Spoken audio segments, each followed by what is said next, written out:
I told him as we were starting, I went to a presentation he did a couple of years ago, and there was only like 3 people in the room, and it was such an amazing presentation, and I'm just glad that so many of you could be here today to hear from Dustin Hansen. So I'll introduce him in just a minute, but just a reminder of some things that are coming up. First of all, registration is open, so we'd love to have you in class again next semester. You can take this class for credit every time you register. And so if you need 1 credit, register for this class. Also, just make sure you're working on your 3 cultural events. I'll continue to send out emails of when those are, when they're coming up. Anything that's formally advertised from the departments on campus would work. And if you have something else in mind, just send me an email and I can pre-approve it. And if you have any questions about cultural events or how to submit the surveys, I'll be down here after the presentation, or you can just send me an email or ask one of the TAs. And then just remember, put away your phones, make sure you're quiet so those around you can pay attention. Stay for the whole presentation. We really appreciate your being good audiences for our guests as they present today, or all semester. Okay, so we'll start just then with an introduction of Dustin Hansen. He was raised in Ephraim, and he often relied on his imagination for entertainment. While the rest of his family focused on music and theater, Dustin turned to storytelling and the visual arts. He attended Snow College, where he enjoyed spending time in the music department, but his true love was in the art department. And there used to be a building on campus called the Art Barn, which I've never actually seen a picture of. But it was drafty, but a homey building that earned its unique name. After finishing school at SUU, Dustin entered the video game industry in 1994, and he created art for early PC and Nintendo games, 1 pixel at a time. Over the next 25 years, he pioneered visual and storytelling in video games, working with some of the biggest studios in the industry on titles like Madden, NFL Street, The Sims, and many more. And in 2014, Dustin dragged his family to Rhode Island, where he became director of new products for Hasbro. But his family missed the quiet hills of Ephraim and moved back a year later. And I should mention some of his family's in the audience, including one student in this class. His daughter's in this class. And we were going to ask her to come up and sing a solo, but we won't do that today. Dustin published his first book, Game On, Video Game History from Pong and Pac-Man to Mario, Minecraft, and more, with Macmillan in 2016. And he has an illustrated children's book series called Microsource. It was launched in January 2017. You can get books 1 through 4 now. They're available on Amazon or anywhere else that sell books. There's 2 more titles coming. Dustin's fortunate to work as a full-time writer and illustrator in his studio loft in Ephraim. He's an avid Utah Jazz fan, a reality TV junkie, and, of course, a verified comic book nerd. So will you please welcome Dustin Hansen to the stand.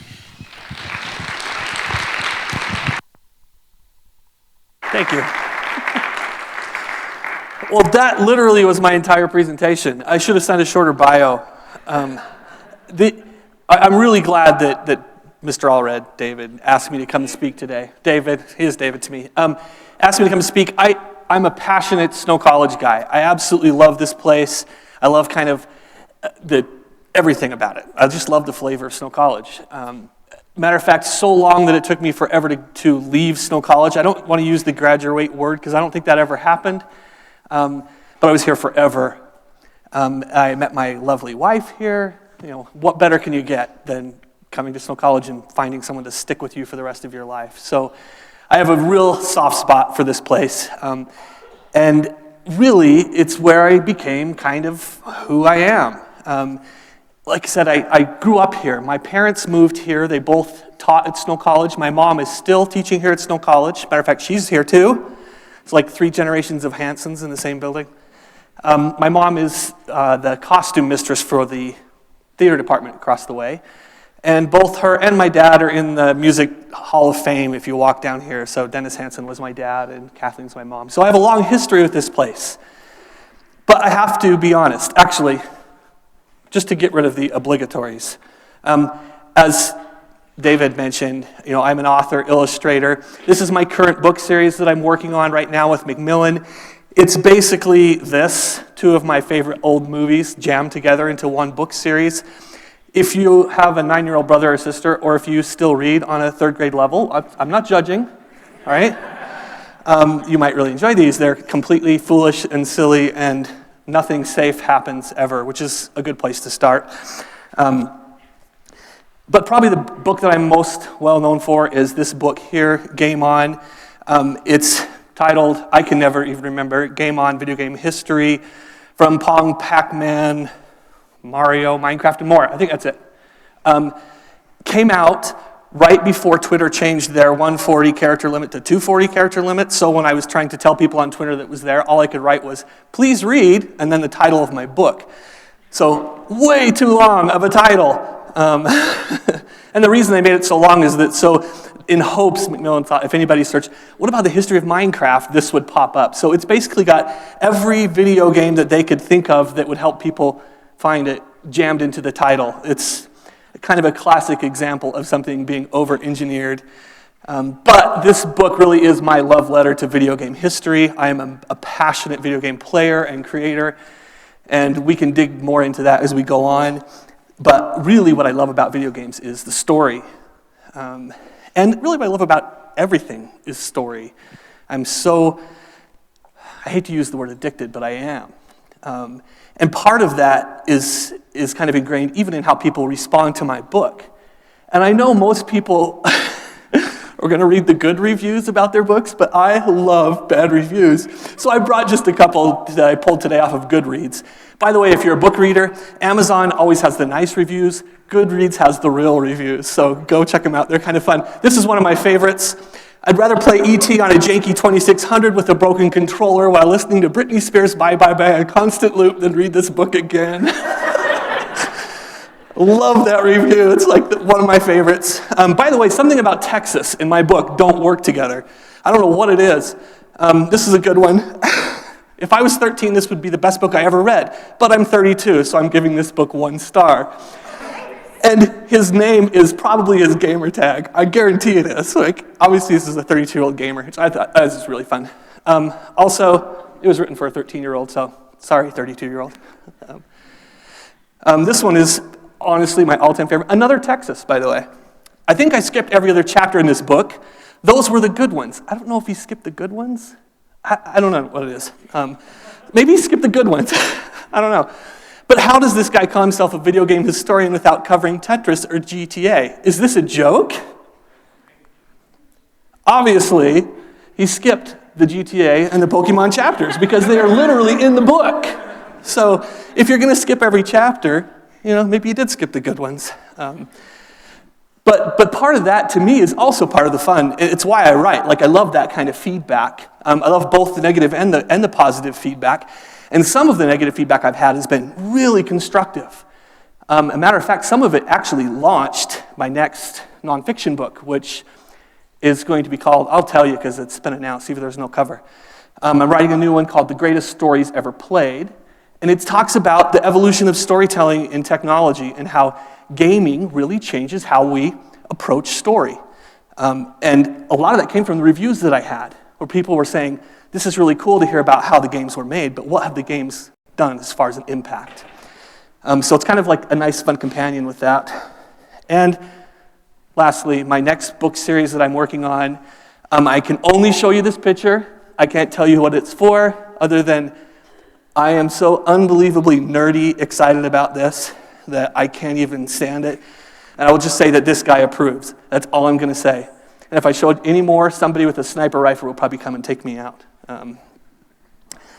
But this is kind of not kind of where it all began. I mentioned kind of like Ephraim is kind of where some of this stuff began to me. And so I moved here when I was 8 years old. My parents came with me, which was nice because I didn't have a very good job then. Even though I was already practicing becoming a professional liar, which is really what I am in many ways, right? I tell lies, I tell stories. And who wouldn't believe this guy? I mean, look at him. He's adorable, right? By the way, I promise my mom made that shirt. Nobody else would find that much gingham in one place. I mean, you could take flight with those collars. They are awesome. It was 1970, right? They are awesome. But if you don't believe that's me, this might help. You can kind of see that I have grown up a little bit. This is my current profile picture on Goodreads. Actually, it should be. I'm going to do that. Because really, there's a big part of that that's still me. And when we moved down here, I got to be honest, it was really hard for me because we lived in Salt Lake City. My mom took care of two kids who were my age, a kid named Christian and a kid named Johnny, the three of us were like brothers. I had two sisters who were very involved in things that I didn't care about, or things that didn't really motivate me. They were into theater and to music. My parents moved down here and got into theater and music, and I got into my skateboard. That was kind of it. I was kind of a lonely dude.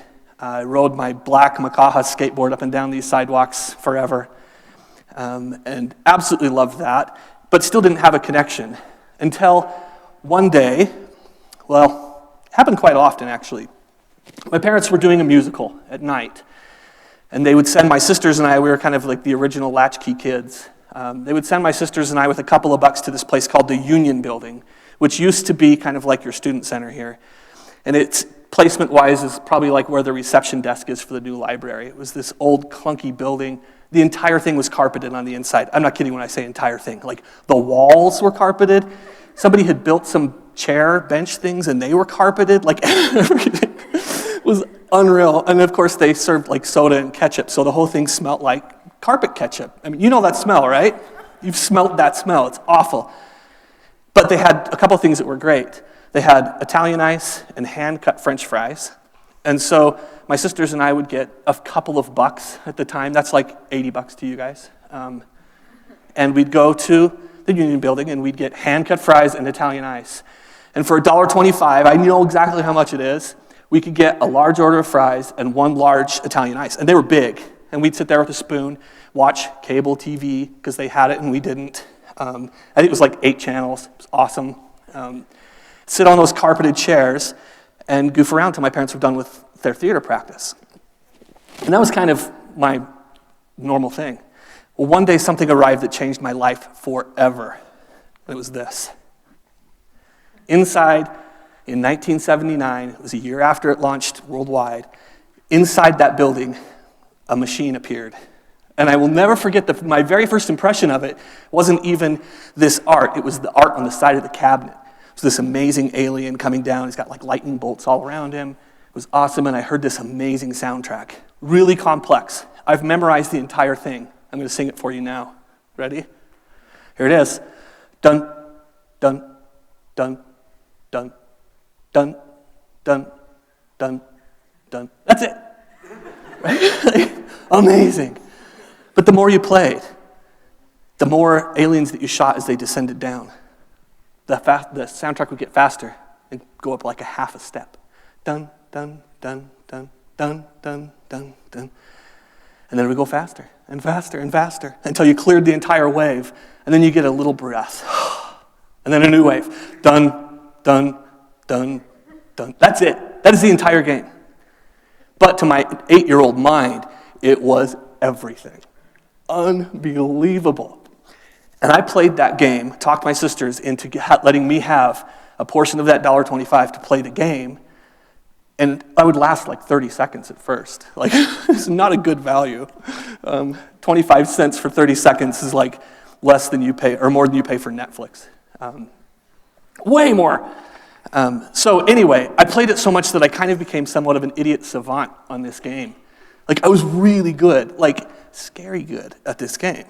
And college kids would give me quarters to play to show them how good I was. I was like this cool kid. So here I am in my orange Rustler jeans and my Speedy Gonzales t-shirt and playing this Space Invaders game until I pretty much wore myself out. It literally helped me decide what I wanted to be. That following year, I got 2 presents for Christmas that changed my life.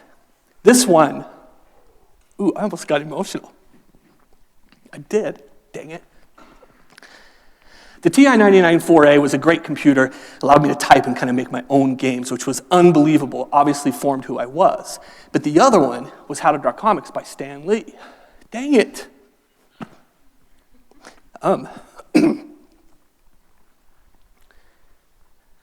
Woo. Stan Lee means a lot to me. So anyway, I drew that book until my arms wore out. And it honestly formed how I could become a storyteller. Because what I didn't know at that time is I'm pretty severely dyslexic. And school was horrible. Oh my gosh, I was bad at school. I could barely read. But I hid it really well because I'm a liar. And I learned that I could tell stories through images as well as through writing. Sorry, I normally don't do that. I'm very good at this, crying like a little kid. Then I came to Snow College, where I became a badger. And I absolutely loved my time at Snow College. I ran into some of those same problems with my education, where you have to kind of think, like now there's a lot of support for people who have some learning disabilities. In the 78s, matter of fact, I remember my third grade teacher, Mrs. Thompson. I absolutely loved her, got mad at me for drawing Batman logos and Scooby-Doo on my spelling list. And I responded in a Scooby-Doo voice when she asked me what happened. And I could do Shaggy. I still can. So I got in trouble. I got in more trouble because when she said we need to talk to the principal, I said, let's get out of here, Scoob. And it didn't go over well. That's who I was, right? Because I figured the more of that I could do, the less spelling I had to do. And so it was kind of one of those things. Those things continued at Snow College. So school was tough for me. So I later decided after Snow College to go to SUU to be a Thunderbird. Unfortunately, it was 1994, so it was more like this kind of Thunderbird, which wasn't quite as big a hit as the previous Thunderbirds. But the thing that I learned while I was at SUU and Snow College is what I started recognizing is that at the time, that colleges didn't have what I needed. It didn't fulfill what I wanted to do because I was looking at some fairly complex things about the evolution of storytelling and how tightly bound it was to technology. And back in 1993, computers were pretty early on.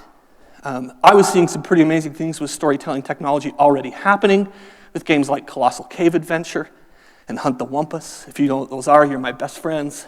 But what I was seeing is that nobody was recognizing that those were important pieces of literature and that they were things that were moving forward what storytelling was doing. But I started looking at it, and I could see it was pretty evident. Right? 100,000 years ago, people were sitting around a campfire with their barely covered backsides telling stories about why porcupines are horrible lapdogs, right? Stories were happening then, but nobody recorded those, right?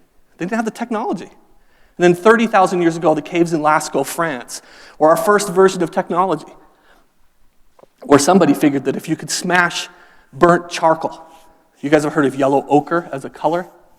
It comes from a plant, right? And it's called yellow ochre because it's yellow. And if they burnt it, they could make burnt ochre, right? These were the first two pieces of writing technology we had, were smashed dried plants and burnt plants, right? So 30,000 years ago, some artists created pictorial images of what was happening at that time, and those things remained, right?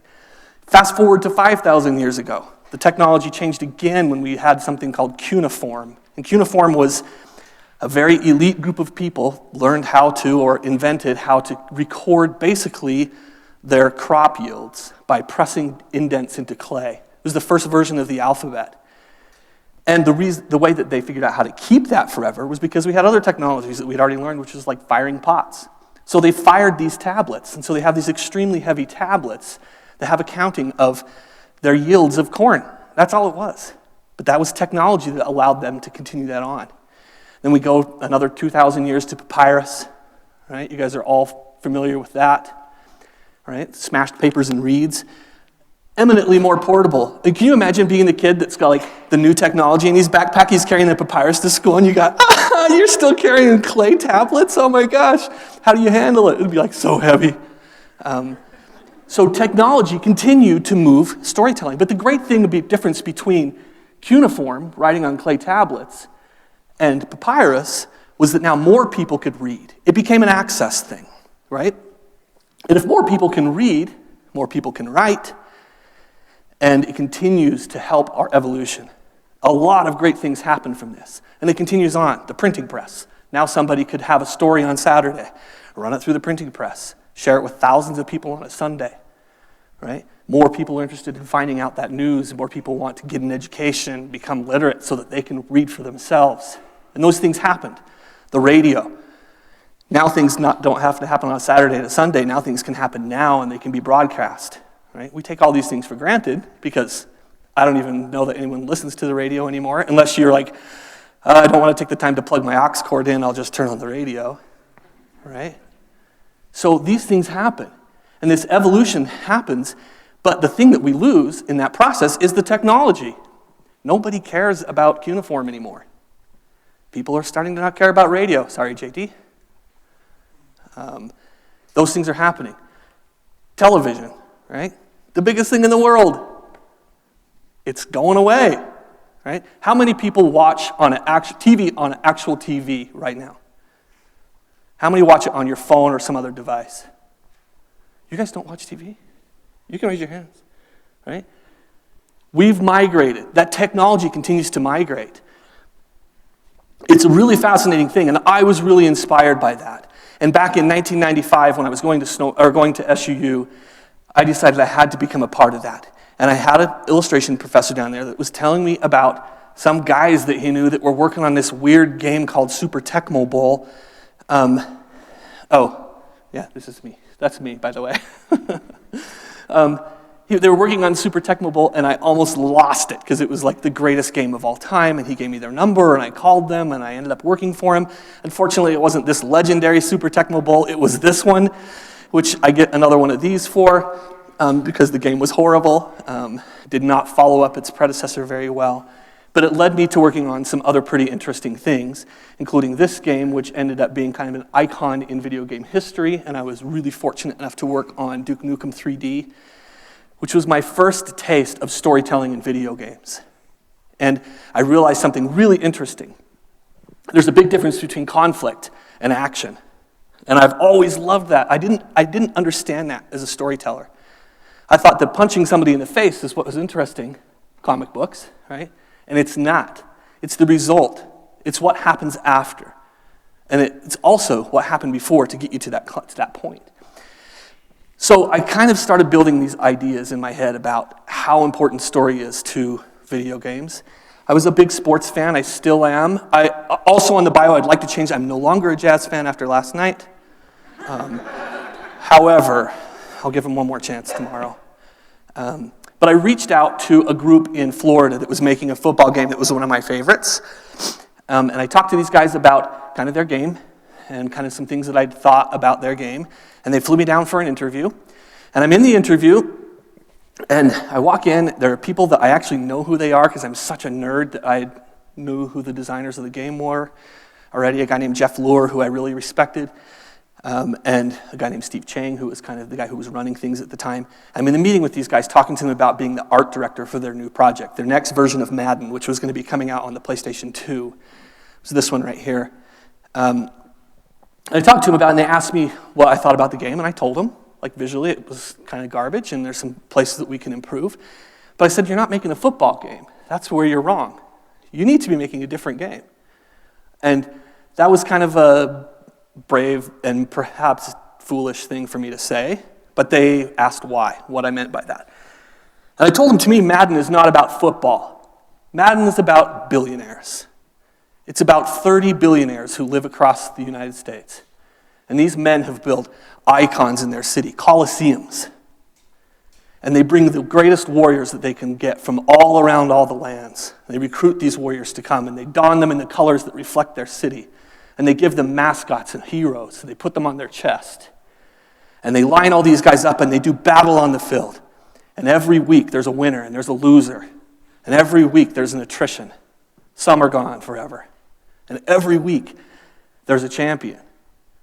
But Nothing matters except for this one final combat. And it's so good that we call it super. And we get those people together.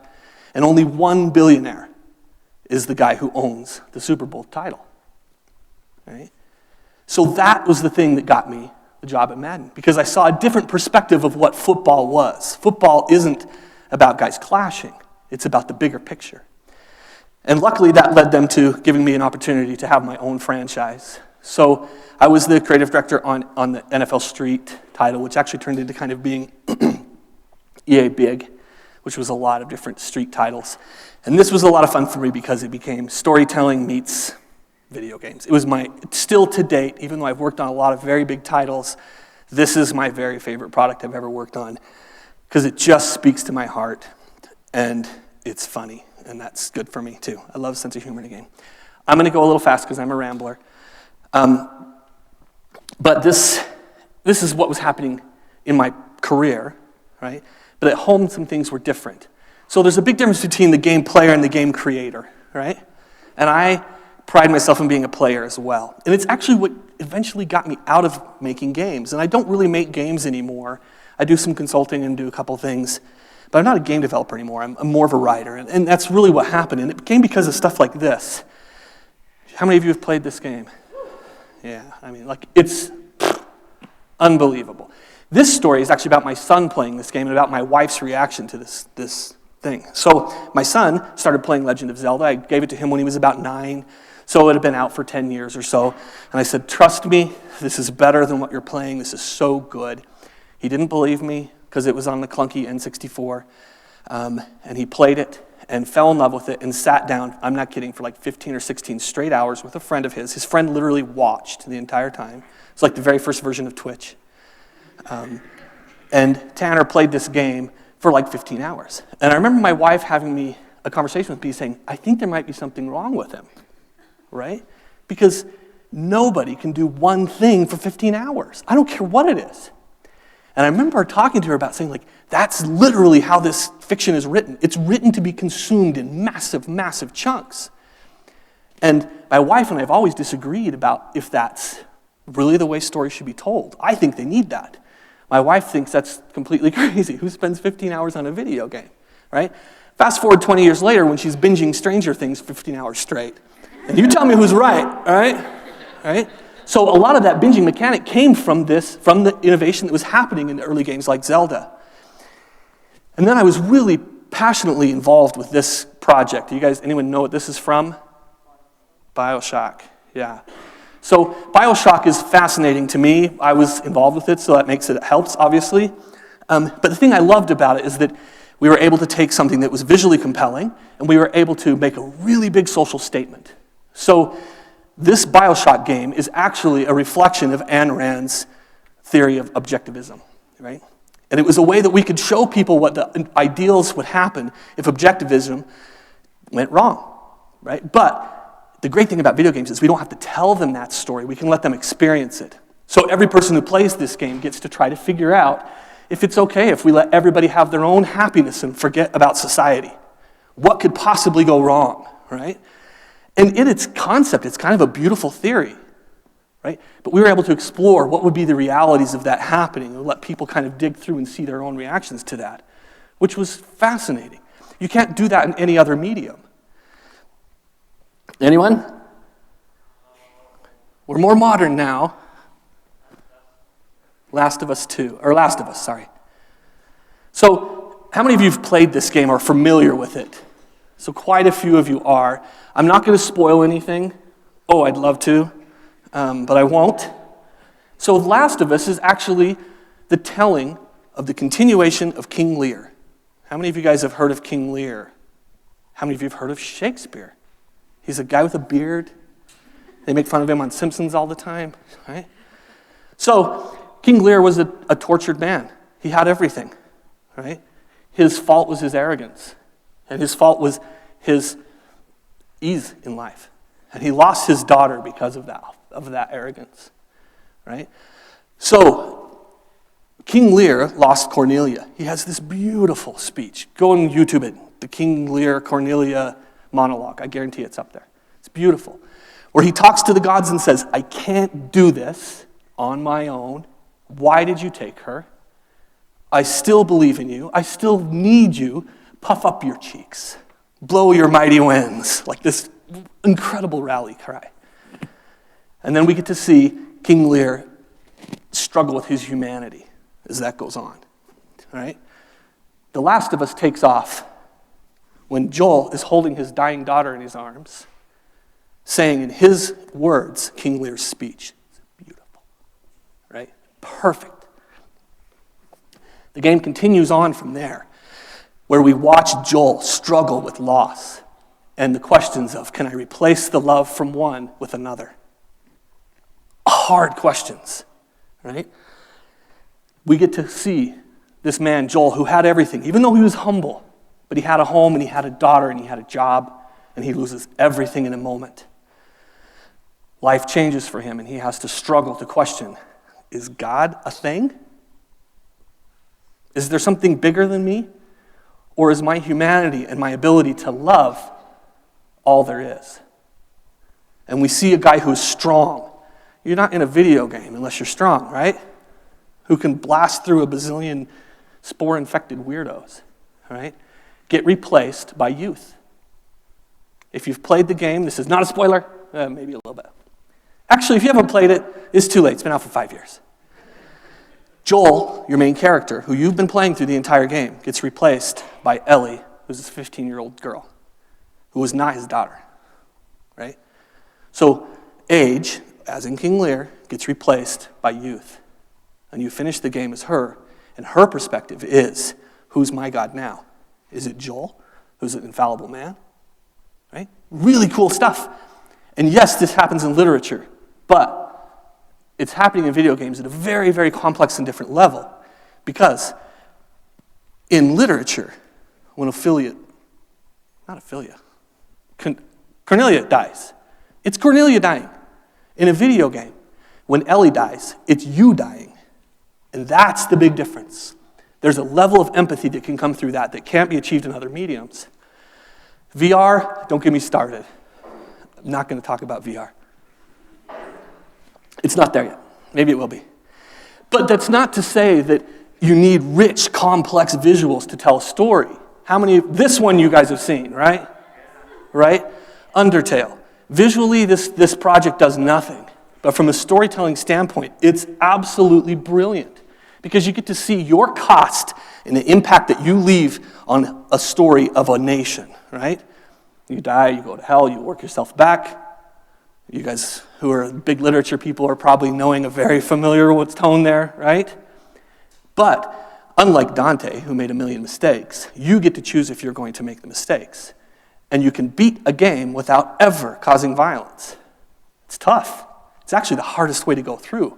There's a morality lesson there, perhaps, too. Or you can go ahead and just clobber through. But the interesting thing is if you've played the game multiple times, you get to actually see the impact.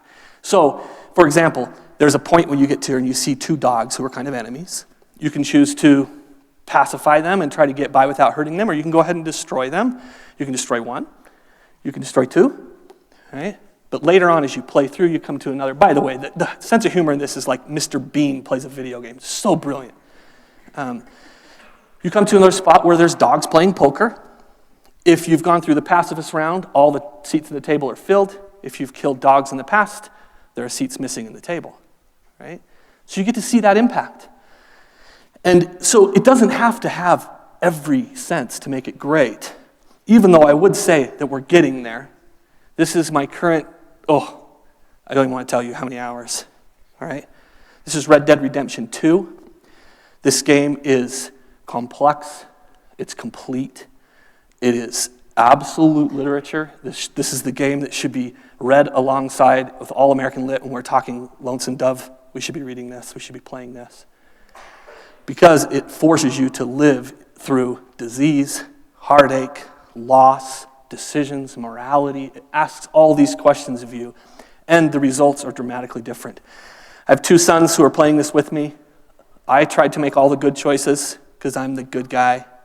One of my sons made all the bad choices. The other son went through and played it however he wanted. Didn't care. Wasn't worried about choices. And we all had dramatically different endings, right? That's a brilliant thing. And the great thing is the discussion that comes from that. So, where are we now is kind of the question to me. And what can we do with this? And I talked a little bit about technology kind of playing a part, but we let it go, right? That's what we do. That's what we've done forever. The real thing about story that's interesting is that it is evolutionary. And you can't combine 35 years of video game development and technology and say it's going to replace the most important thing, which is us understanding story from an evolutionary standpoint, right? We still tell stories to bond together, to build tribes, to give each other comfort and to give each other hope, right? And story does that for us. In my experience, the most exciting stuff that's happening in story is happening in video games right now. But that's not the end of this story. There's a massive divide happening. There's a big difference between the full, unedited 3.5-hour podcast and a tweet. But there's still storytelling, right? There is a question of where you sit on that spectrum and what part of it's healthy. And I think that's a really good question to dig into, something I'm super interested in. But I'm going to tell you about one more game. And this is something that kind of talks to me at a very personal level, and I know it would talk to you as well. So imagine, if you will, a game where you enter the game into a world that you've never seen before. It's a very simple world. There's no texture, it's all color. And your character, the one that you're portraying, is a simple triangle with a couple of feet and a tiny scarf out the back. Tiny, tiny, tiny scarf. And as you begin this game, you stumble. You kind of trip around a little bit. It's kind of hard to figure out how to walk. And eventually the controls get easier. And now you can walk more freely and you understand how to control your body. And for the next hour, you're sliding down these massive hills. And it's so much fun, and you feel speed, and you get to see the wind go by. And the music changes, and it's light. And that little scarf on the back of your neck is now grown. And the faster you go, the more the scarf grows, right? It's just so much fun. And you ski to the edge of this beautiful slope, and you fall off the edge down into a deep pit. And in that pit, there's nobody there to help you. You're on your own. And you're surrounded by these massive pillars. And those massive pillars are the only thing to protect you from these big, adult-like beasts that float through the air. And if they see you, the scarf that's on the back of your neck burns from the bottom, and you lose a little bit of that joy that you had during the skiing part, right? You can see hope clear up in the top of the sky, and you can see a way to make yourself to the top of that. But as you do it, these beasts keep trying to stare at you. They keep watching you. But eventually, you get out of that pit, and you get to the top, and there are others. And others is such a great concept, right? Because you've been alone. And you meet somebody else. You don't know their race, their religion, their gender, their sexuality. You don't know if they speak your language because you don't have language. All you can do is share images of what you've seen in the past. There are icons on the wall, and you can say, remember this? You flash an icon, and they can search through, like, yes, right? So you have a very basic version of communication. And you build this bonding relationship with this person. And as you do this, you go through some more difficult game-oriented things. You make some pretty big decisions. You learn if you stand next to this person and the wind's blowing in the wrong direction, your scarves will kind of get tangled. If you're standing the same direction, your scarves will do this dance, right? It's beautiful. You continue to play this game. As you continue, you see this gigantic mountain, massive mountain, almost insurmountable. And that's where you have to go. You have to walk this mountain. You can choose to walk it on your own. You can choose to walk it with this random other player. It's an actual other human. You can choose to walk it with them. As you walk this mountain, you eventually get to a point where it's snowing and it's so cold and you can feel it. And you're walking through this deep snow. And eventually, you die. You have no choice. But inside you is this little star. And it floats out. And it goes into the center of the mountain. And it shoots up into the sky. Many people say that's the end of the game. And they're finished with it, and it is a journey, right? And you have an appreciation for that. And you can see those commonalities between toddler, young child, adolescence, which is dark and hard, and people are watching you, right? Some of you are probably there. To moving up and finding someone, to going through to the end, to completing what you set out to complete, right? But if you play the game again, your little red triangle robe that you wore is no longer red, it's white. And now, you can work as a guardian to help somebody else get through that journey easier than it was for you, right? There is no other medium that can do that. But there will be.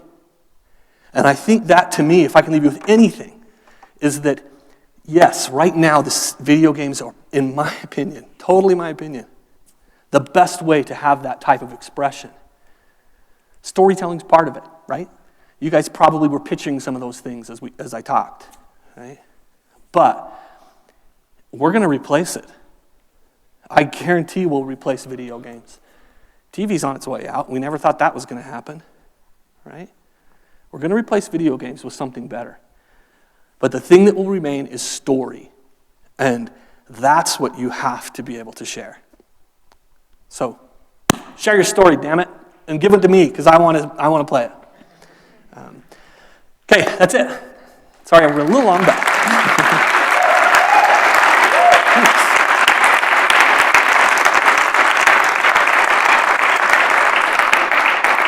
So we have a few minutes if you have questions. I'll also hang around if people have nerdy video game questions. I'm sure there's a few.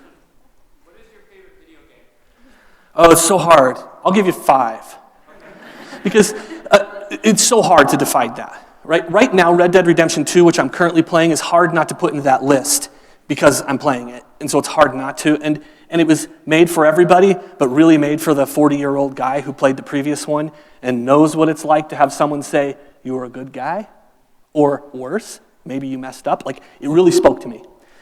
Journey, this one here that I talked about, is definitely on that list. There's a game called What's Eating Edith Finch, which is a bizarre first-person narrative story.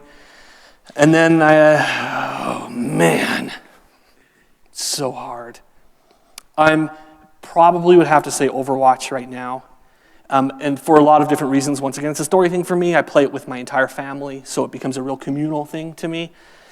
And then probably Ocarina of Time. That's probably my top 5. It's hard. I don't know. Impossible. It's like, what's your favorite child? Well, it's Mallory, but in most cases, that's hard, right? Yeah. So what do you think of D&D alongside video games? Oh my gosh, I absolutely adore Dungeons & Dragons. D&D is such a great way to learn how to tell story. I'm a passionate D&D fan. I loved it when I was a kid. I had to sneak it because I don't think, you guys probably would have allowed me to play it. But it was such a cultural thing in the 80s, like, don't tell your parents. Like, this is Satan worshiping. But it wasn't, and for parents who are here, it's still not. It's really honestly storytelling. Are you a player? Excellent. My daughter is too. I absolutely love playing. Okay. What's your favorite console? Probably PlayStation in general. Like, just kind of the evolution of the PlayStation's been good. I don't know if it's just because the controller fits or because Xbox can't make a single title that's worth playing. One of those two things. I love Nintendo games, but I'm a story guy, and if I list like the 10 greatest story games, none of them are on the Nintendo. Sorry, Save a Princess isn't a story, that's a cliche. You used the word nerd in your bio, and I love the idea of the nerd. Can you talk about why that's a positive description? Yeah, that's a really, really good question. He said I used the word nerd in the bio, and why is that a positive thing? To me, nerd and geek are very different, right? I actually am a nerd because I see the nerd on the side where they take passion to the point where they want to create. That to me is kind of the definer between the two. Geek culture is phenomenal. Geek culture is cosplay and really being passionate. And without geeks, nerds wouldn't survive. It's a really symbiotic relationship. But the nerd side of it to me is somebody who loves something, and I don't care what it is. I've worked with engineers that love mathematics the same way that I love storytelling. It's totally agnostic. You can be a nerd in any faction, but it's that passion to the point where you have to create. And also, it's to that point, I really think the other big definer between nerd and geek, sorry, tangent here, is that geek can tell you everything about everything. A nerd can tell you about what they want it to be. And I think that's kind of, to me, the differentiator there. I'm absolutely a nerd. I wish I was more of a geek sometimes, but yeah. Assuming your team composition is good, who do you main in Overwatch? I love Diva. Absolutely love Diva. And I'm probably a Reinhardt main more than anything, even though I'm very nervous about Ashe. It's going to be a Reinhardt killer. So like video game industry is like kind of hard to get into from what I understand. Like, and you said you went to SU. Like, what kind of like got you where you are today? Like, I'm a nerd. But I mean, that's part of it. So it is. Getting into the video game is hard to get into. But let me give you a good example of that, right? Last year, actually, the first time it happened was in 2014, but last year's a good one to look at. Video games outsold the music industry, TV, and movies combined, right? So Red Dead Redemption that came out, in 1 week eclipsed the amount of revenue, not money, but revenue that the previous Infinity War movie just made, right? So when that happens, there's a massive growth happening. So saying it's so hard to get into video games is kind of a misnomer. It's that the plight of the starving artist has a lot more to do with the artist than it does the availability of industry, right? If an artist is like, I paint art for the sake of art, I refuse to do anything commercial, then they're going to starve, right? But if you're like, I make this, I love to create, I want to be a creator, there's a home for you. I can't express that enough, that there is a home for just about everybody in that type of industry. I'm glad to be out because, I'm only 27, right? It's just so much work that I've aged. Spoiler alert, I'm not 27. All right. Any other questions? Okay, thanks you guys. Appreciate it.